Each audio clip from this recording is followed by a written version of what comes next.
And in the sedition, really, what's behind this story? The religious undercurrents. It's a confusing story. People tend to club together various strains within this story into one. And in this edition, we'll try to understand. And I have somebody here with me in the studio who has been studying very closely the religious movements in Pakistan and beyond in the broader Middle East region. Zaid Hamid, who is the founding consultant of the Brass Tacks, which is a security and defense think tank based here in Rawalpindi. Thank you very much, Zaid, for joining us again. Thank you now, very much. I'm sure it's a very confusing thing, and I think this is an apt time, really, to try to understand, and I'm sure you share this feeling with me. We need to understand really what's going on, because somebody sitting outside the country would say, oh my God, so are these the Muslims? I mean, this is a mosque, right? So this means, and all Pakistanis are Muslims, so does this mean that all Pakistanis approve of these kind of actions? And if some do and some not, why this confusion? So let's begin with this thing, you know, the 9 Chinese kidnapped by these people. Now, is this part of some, I don't know, religious mission? I mean, how do you explain what happened? Ahmed, you have to look at this issue in a larger context. You have to understand that whatever is happening in Islamabad is not in isolation here. Now, let us go back slightly.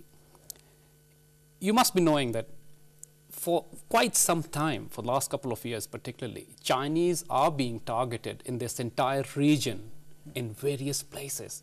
Let's start from Afghanistan, for example.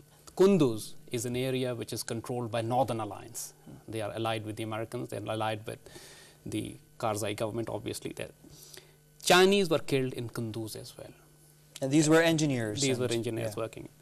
Then you have an incident of Chinese being kidnapped in Waziristan as well. And the man who kidnapped those Chinese, Abdullah Massoud, the man was supposedly in Guantanamo Bay. He was kept there by the Americans. He comes back, and first thing he does, he kidnaps Chinese. Am I missing something here? Now, then Chinese were also killed in Balochistan Liberation Army's controlled Gwadar, and they were also attacked in BLA-controlled hub in Balochistan. And now we have this 5th incident of Chinese being kidnapped in Islamabad. Now, I don't think Chinese are being targeted here in isolation. There is definitely somebody in this region who wants Chinese out. And they are using various assets, whether they are in religious groups or in sub-nationalist separatist militant terrorist groups or in local clerics. The assets definitely which are being used here are being used by some external But this is, Hamid, what I don't understand, and I need you to explain to me, and I'm sure to the viewers. You mentioned the BLA, for example. Now, I know, I'm sure the viewers would know, you know, part of the history of this group. It used to be financed and organized by the former Soviet Union in Afghanistan, and somehow some people in Afghanistan are also involved even now in supporting this organization. It does not have a mass appeal, but it certainly has huge it's a militant group which exists, yeah, you could, exactly, in Afghanistan. It has a base in Afghanistan. We know that for sure. Now, the question is, the Lal Masjid thing, these are people running the administration of the Lal Masjid in the heart of Islamabad, this religious seminary, are people basically who ascribe, who say that we support, we sympathize with the ideology of the Taliban. How could they be targeting the Chinese? The Lal Masjid people are an isolated lot in the country. You don't find support for them in any mainstream religious group. Similarly, whatever Abdullah Massoud did in Waziristan was not condoned by any militant group in country. The religious groups in Pakistan do not attack Chinese. Let me make it very clear to you. Chinese are taken as friends by them. Nowhere you would find religious groups attacking Chinese.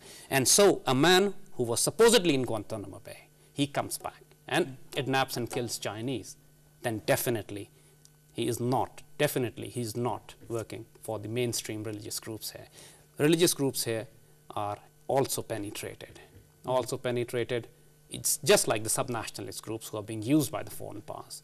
There are many axes of religious groups here. There's not just one group. We will explain to this later. Yeah, we'll say. Tell me one more thing, Zaid, about this Lal Masjid administration thing before we move on. I mean, these people, have they really crossed a line now as far as the state of Pakistan is concerned? Yes, I think they have. I mean, every opportunity was given to them to come back to terms, to talk decently, to be to come within the limits of decency, within the limits of law. There are ways to disagree with the state policy. There are ways to disagree with what's happening in the society if you don't like it. You see, what happens is, you may be saying so many good things, but if you are practicing what is against the ambit of law, outside the ambit of law, against the morality of faith itself, then definitely that creates doubts whether whom you are working for. They're not idiots. They know what is right and wrong. They know what are the limits of law. They know what are the limits of morality. Why are other religious groups not supporting them in this? You see, so definitely, I have no doubt that they have crossed the limits this time, and they're working on an agenda which is neither religious, neither nationalistic, neither supportive to Pakistan's ideology. Okay, this takes me now to my next question, and we get into the wider subject now. This is a religious group, a small, you mentioned them, I mean, you said they're isolated, the Lal Masjid people. Okay. Now, to understand really, it's very confusing for most people out